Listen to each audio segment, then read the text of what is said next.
It's 8:14 a.m. on a Saturday morning inside the grand auditorium of the State Music Conservatory. Rows of polished mahogany seats stretch out beneath a chandelier that looks like it fell straight from heaven. But for Amira Daniels, 17, standing at the door clutching her white cane, it feels like a battlefield. Her mother's voice still echoes in her mind. You belong in every room your gift can reach. She takes one cautious step forward, then another. The sound of her cane tapping against the marble floor draws glances, curious, then pitying. But she's used to that, because Amira has been blind since she was 8. Still, she plays the piano like she can see every note before it's born. At the far end of the hall, the morning sun spills across the stage where the annual State Music Workshop is about to begin, a showcase for the best young pianists in the region. Except this year, it's different. This year, there's a guest. The name on every banner reads Victor Langford, Grammy-winning concert pianist, maestro of modern classical fusion, and, as many quietly whisper, a man whose genius walks hand in hand with arrogance. Because what no one knows yet is that in the next 30 minutes, this man's name will be remembered for something entirely different. Amira adjusts her dark glasses and feels her teacher guide her forward. She's from Eastbridge Public High, a small, underfunded school where the music room's piano is missing 2 keys and held together with duct tape. However, her playing somehow caught the attention of the workshop judges. That's how she ended up here, in a room filled with prodigies from elite academies who look at her like she doesn't belong. A whisper ripples through the row behind her. She's blind? How's she going to see the music? Someone chuckles. Guess she's just here for experience. Amira doesn't flinch. She's heard it all before. But her teacher, Mrs. Howard, grips her shoulder tighter, the silent gesture saying everything words can't. Then the room falls quiet. Because Victor Langford himself has entered. Tall, impeccably dressed, movements calculated. He walks like the floor should be grateful to touch his shoes. He takes his seat at the grand piano and offers a rehearsed smile to the crowd. Good morning, everyone. Let's begin with our first participant, shall we? His accent has that European polish that makes arrogance sound like art. Amira hears her name called. For a second, she freezes. Then, she exhales, grips her cane, and walks toward the stage. Her shoes click softly against the floor, each step echoing like a heartbeat. She can feel hundreds of eyes on her, but what she doesn't see is the smirk forming on Victor's lips. He leans toward the microphone, voice dripping with curiosity that isn't curiosity at all. Miss Daniels. He says, I'm curious. How exactly does a blind kid like yourself follow the subtleties of piano technique? Laughter ripples through the room. Some of it is awkward. Some of it is cruel. Mrs. Howard looks like she wants to disappear. But Amira? She stands still, head tilted slightly like she's listening to something no one else can hear. Then she answers, softly but clearly, by listening to what others don't hear. The words land like thunder. For a heartbeat, the entire auditorium goes silent. Even Victor blinks, surprised by her composure. He gives a stiff smile. Well, then I suppose we'll listen too. No one knows it yet, but that single sentence, by listening to what others don't hear, will replay across millions of screens before the week ends. Amira sits at the piano. Her fingertips brush the keys like she's greeting old friends. She doesn't need to see them. She knows where every note lives. The air thickens as she takes her first breath before playing, and just before her hands drop, Victor interrupts. Wait, he says sharply. How about we make it interesting? He gestures for an assistant to bring over a piece of sheet music, a new composition, his own, never released, complex, technical, near impossible to play without a visual reference. Victor Langford rises from his bench, brushing invisible dust from his sleeve, and smirks. Let's see what the prodigy from Eastbridge High can do, he says. The audience laughs softly, that polite, pitying laughter that feels worse than open cruelty. Amira grips the edge of the piano for balance, her cane resting against the seat. She can sense his arrogance, like a temperature change in the room. He turns back toward the gleaming Steinway Grand, flips open a sheet of music and stretches his fingers. This piece, he begins, is called Waltz No. 17 in E minor. Written for pianists with, let's say, advanced vision. He chuckles at his own joke. The crowd doesn't know if it's safe to laugh, but they do anyway. No one realizes yet, this performance isn't about music. It's about humiliation. Victor begins to play. What spills from the piano is technically perfect. Cold, precise, mechanical. Every note lands exactly where it should. Every pause is measured to the millisecond. But there's no feeling, only display. When he finishes, the crowd bursts into applause, relieved. Victor rises, folds his arms and nods toward the bench. "Your turn, Miss Daniels. Try to keep up." The words slice through her like static. Her palms are sweating. Her heartbeat drums against her ribs. She can feel hundreds of eyes locked on her, waiting for failure, for proof that talent has limits. Her teacher whispers, "You don't have to do this." But Amira shakes her head. She came here to play, not to please him, but to prove something to herself. She sits. The keys feel colder than usual under her fingertips. Her first note comes out too soft, the next too harsh. The rhythm stumbles. Someone in the back row whispers, "I knew it." Her throat tightens. The laughter from earlier echoes in her head. For a brief second, she almost stands up. But then she remembers something. A voice. Her grandmother's voice from the church basement where she first learned to play. "Baby, you don't see the notes. You feel them. Let the music tell you where to go." Amira takes a deep breath and lets go. She closes her eyes, though it changes nothing, and begins again. This time her fingers don't chase the music. They become it. And in that instant, everything changes. The hesitant girl who sat at the piano is gone. What's left is something transcendent, a musician completely free. Her fingers move with unexplainable grace, weaving Victor's cold waltz into something human, something breathing. She adds pauses where he rushed. She softens the sharp edges, lets the melody breathe between the keys. Each note sounds like a heartbeat, fragile, alive, defiant. The crowd leans in. Even the students who once mocked her fall silent, their disbelief melting into awe. Because somehow she's not just playing his piece, she's rewriting it in real time. The tempo slows, the tone deepens, and suddenly the sterile waltz becomes a lament, soulful, aching, undeniably hers. When she finishes, the final note hangs in the air like a held breath. No one dares to move. The silence itself feels holy. And in that silence, Victor Langford realizes something terrifying. She played his song better than he ever could. Amira takes her hands off the keys and folds them in her lap. She doesn't need to look around to know the room has shifted. She can feel the energy, the stares, the shock, the shame. Victor steps forward slowly, his smile gone. "Well," he says tightly, "that was interesting. You improvised. You changed tempo." Amira tilts her head slightly. "I just played what I heard," she says. The crowd exchanges looks. Victor forces a laugh. "Music isn't about feeling, Miss Daniels. It's about discipline, precision." Amira responds quietly, "Then maybe that's why yours didn't move anyone." A low murmur runs through the crowd. Victor stiffens. His jaw tightens, but he says nothing. And for the first time in his career, he's lost control of a room. What happens next will be remembered far beyond these four walls, because what no one knows, not yet, is that the most powerful performance is still to come. Victor clears his throat. "Let's do something simpler," he says, hiding his frustration behind a thin smile. He gestures to the pianist beside him. "Bring out the metronome." The assistant obeys. The ticking sound fills the air, steady, sharp, almost mocking. Victor leans down toward Amira. "Try to follow this. Exactly. No drifting, no feeling, just rhythm." The crowd holds its breath.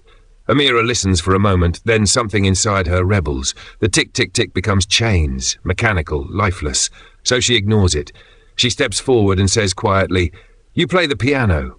He frowns, obviously. She continues, her voice barely above a whisper. "I play the silence between the notes." The words hang there, unshakable. For a long moment, no one breathes. Then a sound begins, not laughter, not applause, but the slow rise of realization.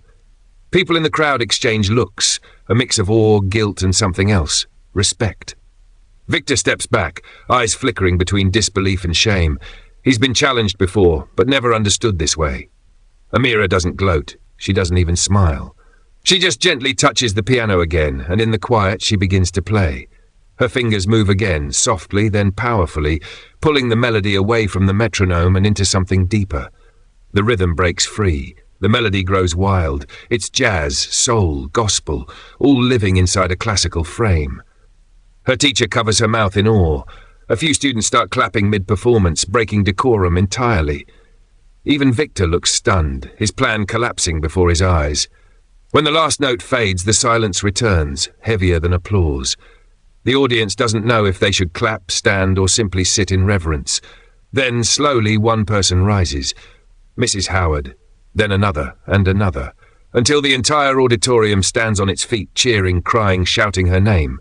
Victor doesn't move. He can't, because the only sound louder than their applause is the realization echoing in his mind. He'd just been humbled, not by a rival, but by a blind girl the world had underestimated. And that humiliation? It's about to go global. If you're still watching this and your heart's pounding even a little, pause for a second. Subscribe right now. Because the next part of this story, what happens after that standing ovation, is where everything truly explodes. As the crowd chants her name, Amira stands quietly. No victory dance, no smug smile. Just calm. The kind of calm that comes when your soul finally speaks for you. Victor walks off stage without a word. But Amira? She doesn't just walk away with applause, she walks away with something far greater. The truth that can't be denied anymore. Her blindness isn't her weakness. It's her brilliance refracted, the way light bends through glass and comes out as colour. And soon, the entire world will see it. But the story doesn't end there. Because in the crowd, a student named Marisol, who'd been filming on her phone, uploads the video to TikTok with the caption, "Blind black girl humbles arrogant pianist." Within hours, it explodes. By midnight, it's everywhere, on Twitter, YouTube, Facebook, even news outlets. Clips of Amira's performance rack up millions of views. Comments flood in. This girl just redefined music. She didn't just play, she spoke. This is what happens when you underestimate someone who's had to fight to be heard. And as the video spreads, something deeper starts happening. Blind students begin tagging her video. Music teachers start sharing it in their classes. Even celebrities, artists, producers, actors repost it, calling her a prodigy, a voice of resilience. But not everyone celebrates. Victor's silence doesn't go unnoticed. Music blogs speculate about his meltdown. Journalists write headlines like, "Virtuoso outplayed by blind teen." For a man used to being adored, it's unbearable. Still, Amira never speaks badly of him. When asked by a reporter the next day what she thought of Victor Langford, she simply said, "I think he forgot what music sounds like when it comes from a heart that's been broken but still beats in rhythm." Her answer goes viral again. And hey, if you're still watching, take a second to subscribe. Because what happens next is the part that no one saw coming. Days later, the story reaches morning TV. They call her the blind virtuoso.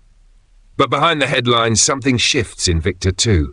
He doesn't show it, but those words, silence between the notes, follow him everywhere. He starts cancelling appearances, stops giving interviews, even his next concert sells poorly.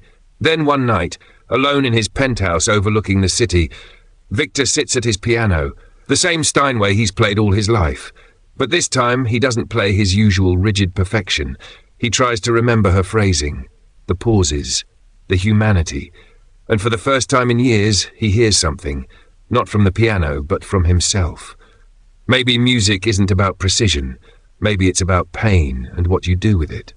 Meanwhile, at her modest home, Amira's grandmother, the woman who first taught her music, watches her granddaughter's viral clip on an old tablet. Tears slide down her cheeks. "Your mama would have been proud," she whispers. Amira sits beside her, head resting on her shoulder. "I just wanted him to hear me," she says. Her grandmother smiles faintly. "Oh, baby, he did. And so did the world." The camera lingers on Amira's quiet smile as the news anchor's voice plays faintly from the TV. In other news, Victor Langford has reportedly withdrawn from public performance indefinitely. A pause. Then, sources say he's reached out privately to Amira Daniels for mentorship collaboration. The grandmother turns. Mentorship? For whom? Amira just smiles. Because what looks like an ending is really just the beginning of what happens when talent meets truth and truth wins. It's been 3 weeks since that day, since Amira Daniels walked into a hall full of doubters and walked out as something much bigger than a student. But this morning, something unexpected arrives. A crisp white envelope sits on her doorstep, addressed in elegant handwriting that looks almost royal. Her grandmother opens it slowly, hands trembling. Inside, one sentence. We are pleased to offer Amira Daniels a full scholarship to the National Conservatory of Music. For a moment, no one moves. Then her grandmother presses the letter to her chest, whispering through tears, "They finally see you." But the world hadn't just seen Amira. It was listening. The viral video had sparked something. Talk shows replayed it, radio stations debated it, and across social media a single question echoed. How does someone who can't see play with such vision? Brands wanted interviews. Universities wanted features. But Amira turned most of them down. She said quietly to her teacher, "I didn't play to prove anything. I played to speak." Still, her story travelled. And with every repost, every article, every mention, more young people who looked like her began to believe that maybe, just maybe, the world would listen to them too. Across the country, kids from forgotten neighbourhoods began sharing their own covers of Amira's viral performance, blind, autistic, or from small schools that could barely afford instruments. They played their silence between the notes. And Amira? She didn't crave fame. She just kept practicing, every morning, every night, on that same battered piano missing 2 keys. But fate wasn't done testing her. One afternoon, while preparing for her conservatory recital, she receives an unexpected call. It's from a blocked number. The voice on the line is calm, hesitant, familiar. "Amira," the man says. "It's Victor Langford." For a second she thinks it's a prank, but it's him. The same man who mocked her, the same man she humbled. He says, "There's a charity concert next month. I've been invited to headline, but I'd like you to play with me." The silence between them stretches long. Then Amira says softly, "Why me?" And Victor answers, "Because I finally understand what you meant that day." When the night of the concert comes, the auditorium feels different. Cameras flash, reporters murmur, people whisper, "Is it true? She's performing with him?" Backstage, Amira sits quietly, fingers resting on her lap, while Victor paces the floor. He looks older now, not in years, but in humility. He stops beside her and says, "You made me hear music again." She smiles faintly. "Then let's play it together." The curtains open, the crowd erupts in applause. 2 grand pianos stand side by side under golden light. Victor begins first, his melody smooth, gentle, not showy. Then Amira joins in. Their hands move like conversation, not competition. His precision meets her soul, her rhythm fills his restraint. What once was arrogance now becomes harmony. It's not just a duet, it's redemption. And when the final chord fades, something rare happens. Victor stands and gestures for her to take the bow. Amira rises, the crowd roars. People don't just clap, they cry. Because in that moment, they're not just watching music, they're watching forgiveness. Later that night, as she leaves the stage, a little girl stops her, eyes wide, clutching a toy piano. "Miss Amira," she whispers, "my brother's blind too. He wants to learn." Amira kneels, touches the child's hand and says, "Tell him. The world doesn't need his eyes. It needs his sound." The girl smiles. Somewhere behind her, Victor watches quietly, then turns away, tears in his eyes. The next day, the video of their duet hits the internet. 10 million views, then 20. But this time, the headlines are different. Blind black girl and fallen virtuoso create magic. A lesson in grace.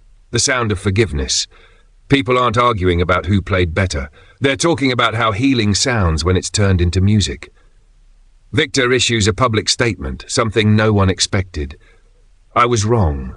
I let ego blind me more than her eyes ever did." It goes viral again, but Amira doesn't share it. She just keeps playing. If you're still watching, this is your moment to hit subscribe. Because what happens in the next 30 seconds will show you how one act of grace can echo through generations. Months pass. Amira begins classes at the National Conservatory, the first blind student they've ever accepted. Everywhere she goes, people recognize her. But she stays grounded, the same soft voice, the same humility. She spends weekends teaching free piano lessons to kids from her old neighborhood. No fancy instruments, no sheet music, just hands and heart. One afternoon during a workshop, she plays that same melody, the one that silenced the auditorium months ago. The same one that broke her silence and Victor's pride. As she finishes, her students ask, "Miss Amira, what does it feel like to be famous?" She laughs gently. "Fame is loud," she says, "but truth is quiet. You just have to listen long enough to hear it. You don't need sight to have vision. You don't need privilege to have brilliance. And sometimes the people the world tries to silence are the ones rewriting the song entirely. Because the story of Amira Daniels isn't about blindness. It's about seeing that greatness doesn't ask for permission. It just plays.